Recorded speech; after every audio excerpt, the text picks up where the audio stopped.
हज़रत मूसा के समय की एक कहानी मुझे याद आती है। बहुत ही महत्वपूर्ण सार्थक आशय है। एक गाँव में एक महिला अपने पति के साथ रहती थी। वो परिवार इतना गरीब था कि उन्हें अपना जीवन यापन करने के लिए जंगलों में लकड़ी काटनी पड़ती थी। लकड़ी काट कर वो अपना गुजारा करते थे पति पत्नी। उनकी कोई बच्चा नहीं था, तो बेचारी जैसी उनकी हैसियत थी, आर्थिक स्थिति थी, उस हिसाब से दोनों पति पत्नी दवा या औषधि लेते थे या और भी जो कोशिश करना उन्हें चाहिए वो कोशिश करते थे। जैसे अपने यहाँ नारद ऋषि की बहुत कहानियां प्रसिद्ध हैं कि नारद ऋषि भगवान से मिलते थे, पृथ्वी पर भी आते थे। ऐसे ही उस समय हजरत मूसा बिल्कुल सेम नारद जी की तरह पृथ्वी पर आते थे और भगवान से मिलते थे। एक बार वो उसी गांव से होकर निकल रहे थे जिस गांव में वो परिवार रहता था। लोग मूसा से क्वेश्चन पूछ रहे थे, अपनी समस्याओं का हल चाह रहे थे, मूसा सबको बता रहे थे। वो महिला भी वहां आ गई और उसने हजरत मूसा से अपनी प्रार्थना की। उसने बताया कि मेरा आर्थिक गुजारा तो किसी भी तरह से हो जाता है, क्योंकि हम लोग अपना लकड़ी दोनों पति पत्नी काटते हैं, लकड़ी बेचते हैं, उससे हमारा गुजारा हो जाता है। लेकिन एक चीज की बहुत कमी है हमारे जीवन में कि हमें कोई औलाद नहीं। हम चाहते कोई हमारे जीवन में ऐसा प्रकाश देने वाला पुत्र या पुत्री ऐसा हो जाए जिससे हम भी निर्वंशी रहे।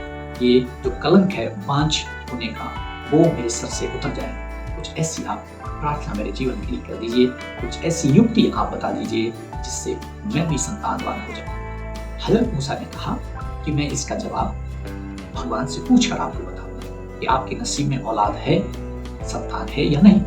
तो वो गए और भगवान के पास जाकर उन्होंने उस महिला का प्रश्न रखा कि ऐसे ऐसे उस गांव में एक महिला है और उसको संतान नहीं है। तो भगवान ने मूसा से कहा कि उस महिला के नसीब में संतान नहीं है, इसलिए उसे संतान नहीं मिल सकती, इस जन्म में तो नहीं मिलेगी। मूसा थोड़ा उदास हुए, पृथ्वी पर आए, उस महिला से मिले और उन्होंने उस महिला को समझाने का प्रयास किया। महिला ने कहा कि नहीं, आप ये बताइए कि भगवान ने मेरे बारे में क्या बताया आपको। कह रहे भगवान ने कहा कि आपके नसीब में संतान सुख नहीं है।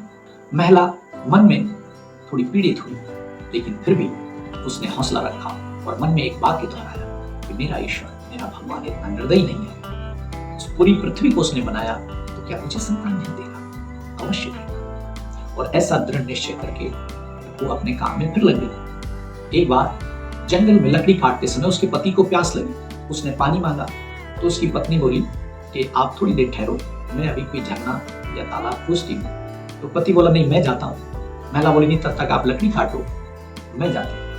आसपास खोजने पर उनको एक छोटा सा कुआं टाइप का एक गड्ढा मिल गया जिसमें पानी भरा हुआ था। उसने लोटा या बाल्टी जो भी उसके पास साधन है उससे पानी निकाला, पहले अपने पति को पिलाया और फिर दूसरी बार वो आई। उसकी नजर वहीं पास में एक टूटा फूटा सा झोपड़ा पड़ा था, उस पर पड़ गई। उस झोपड़े को उसने बड़े गौर से देखा, ध्यान से देखा, तो उसके अंदर बहुत ही वृद्ध, लाचार, बूढ़ा व्यक्ति पड़ा हुआ था। उसने आसपास मलमूत्र त्याग रखा था, तो गंदी बदबू आ रही थी। ये दृश्य उसने जाकर अपने पति को बताया, तो पति को वो साथ लेकर आई। जो कुछ भी वहां वो सेवा कर सकती थी उसने वहां सेवा की, वहां साफ सफाई की और उस वृद्ध को प्रयास किया नहलाने धुलाने, साफ सुथरा बनाया। धीरे धीरे धीरे धीरे एक दो हफ्ते के बाद वो वृद्ध उठ के बैठ गया। महिला रोज वहां उस गड्ढे के पास या कुएं के पास जब पानी लेने जाती थी, तो जो भी उससे सेवा होती थी वो उस वृद्ध की कर देती थी। एक दिन उस वृद्ध ने उस महिला से कहा कि बेटी, तू मेरी सेवा करने रोज ना आया, कभी कभी आ जाया, तू अपना काम पर ध्यान दे। तो उस महिला ने कहा, मेरा काम भी होता है, मुझे यहाँ आना ही पड़ता है और मैं पानी लेने आती ही हूँ, तो मैं आपका भी यहाँ सेवा कर देती। तो वो साफ सफाई कर देती थी, कपड़े धो देती थी उस वृद्ध व्यक्ति के। एक दिन उसका चेहरा कुछ उदास था। उस वृद्ध व्यक्ति ने पूछा कि क्या दुख है, क्या कष्ट है। उसने वही बात बताई जो हजरत मूसा को बताई। उसने कहा कि बाकी तो सब कुछ मेरे जीवन में ठीक है, हम लोग दोनों पति पत्नी मेहनत करते हैं, लकड़ी काटते हैं, बेचते हैं और अपने जीवन का गुजारा करते हैं, जीवन यापन करते हैं, हमारा जीवन ठीक चल रहा है। कोई और बस एक ही दिक्कत है कि हमारे जीवन में संतान है। उस वृद्ध व्यक्ति इसके मुंह से निकल गया कि जब तुझे पुत्र होगा, तुझे संतान मिलेगी। महिला को वो मूसा की बात याद आ गई। उसने अपने मन में कहा कि मूसा ने तो कहा संतान नहीं होगी, संतान नसीब में नहीं है, ये कह रहे होगी, ठीक है भगवान, इनकी जुबान पूर्ण हो और मेरे जीवन में संतान सुख मुझे प्राप्त हो। समय पूरा हुआ तो भगवान की कुछ ऐसी कृपा हुई कि उसके घर में पुत्र रत्न की प्राप्ति हुई। उसे इतनी मन्नतों के बाद, प्रार्थनाओं के बाद उसके जीवन में जो संतान का सुख मिला, महिला बहुत प्रसन्न थी, खुश थी। और वो रोज उसने खुशखबरी, जब बच्चा थोड़ा बड़ा हो गया तो वो वृद्ध के पास आती थी, फिर उसकी सेवा में लग गया। तो उन्होंने फिर कहा कि अब तेरे बच्चा बड़ा हो गया, तू इसको पाल पोष, अब मेरी सेवा मत कर, मेरा तो आखिरी समय है। एक दिन महिला अपना आंगन बुहार रही थी और बच्चा खेलता हुआ आया, उसको दुलारने लगा, उसके कपड़े ठीक करने लगे, उसको कंधे से लगाकर पुचकारने लगे। इतनी ही देर में मूसा वहां से गुजर रहे थे और उन्होंने वो दृश्य देख लिया कि पता नहीं किसके बच्चे को दुलार रही है, काश इसकी भी संतान होती।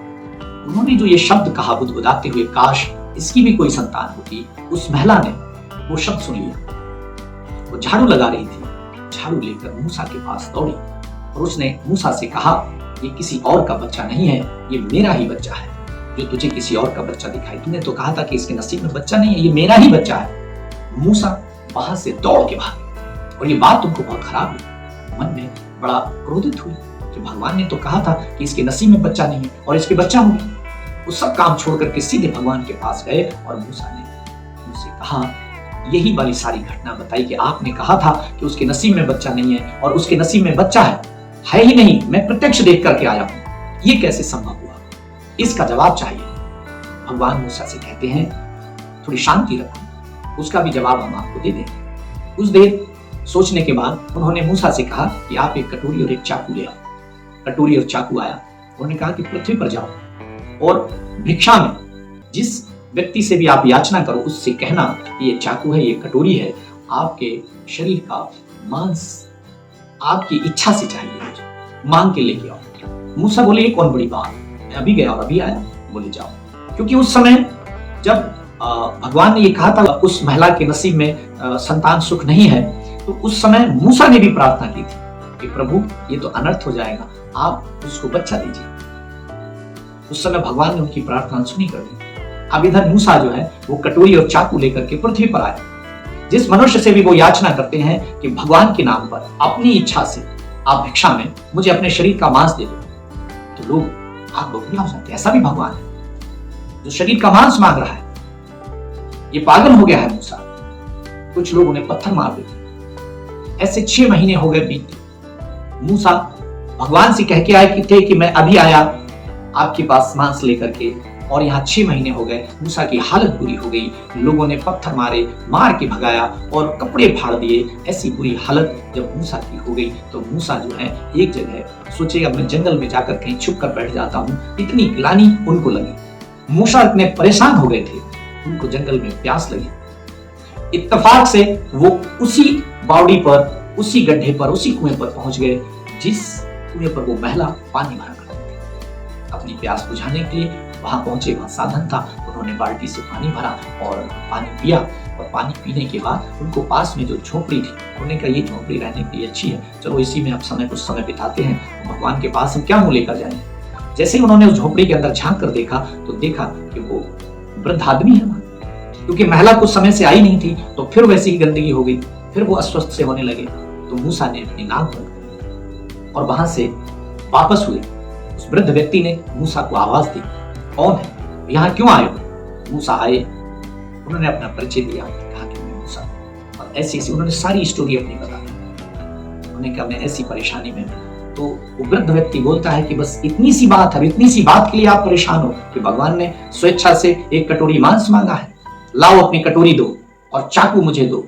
और वो जो है चाकू और कटोरी लेकर के बोले, बताओ तुम्हारे भगवान को मेरे शरीर के किस हिस्से का मांस चाहिए। मूसा बोलते हैं कि ये तो मैंने पूछा ही नहीं कि कौन से हिस्से का मांस चाहिए, मैं अभी जाता हूं और पूछ के आता हूं कि मेरी समस्या का समाधान हो चुका है, आप बताइए कि मैं कौन से हिस्से का मांस लाऊं। उस वृद्ध व्यक्ति ने बोला कि इतना समय मेरे भी पास नहीं है और वहां जाओगे फिर वापस आओगे, कोई बात नहीं, आप यहीं बैठो। और उस वृद्ध व्यक्ति ने मन ही मन दृढ़ संकल्प किया कि हे ईश्वर, तेरा ही ये शरीर है, तेरा ही ये जीवन है, तू जैसे चाहे वैसे ले।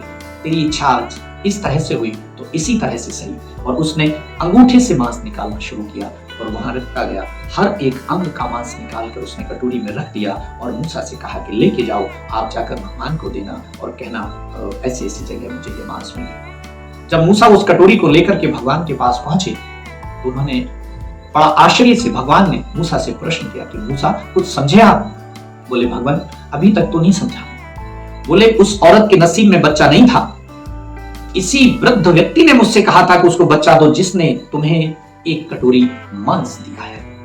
आपने भी मुझसे कहा था कि उस महिला को बच्चा दो, मैंने आपके कहने से नहीं दे पाया क्योंकि मैं असमर्थ था। भक्त तो तुम भी थे मेरे, तुम भी मेरे पास यहां आते थे। क्या तुम नहीं कह सकते थे मुझसे कि पृथ्वी पर जाने की क्या जरूरत है, मैं अपने शरीर का मांस आपको देता हूं। इसीलिए मैंने आपकी बात नहीं मानी, उस वृद्ध की इच्छा से मुझे उस महिला को बच्चा देना पड़ा। इस कहानी का आशय इतना ही है, कहानी झूठी है कि सच्ची है इस बात पर नहीं जाना। लेखक ये कहना चाहते हैं कि हमारे जीवन में प्रार्थनाओं का, आशीर्वादों का बहुत ही मूल्य है, बस हमें उन्हें ग्रहण करना आता हो। मैं कई बार कहता हूं कि आप बदले में जो कुछ देंगे आपको वही मिलेगा, इसलिए सेवा भी करते हैं तो भी फल आपको मिलता है, दान करने का फल आपको मिलता है, अच्छे कार्य करने का फल आपको मिलता है। आप सबसे पहले तो अपने जीवन में प्रार्थनाएं जरूर करें। जय श्री राम।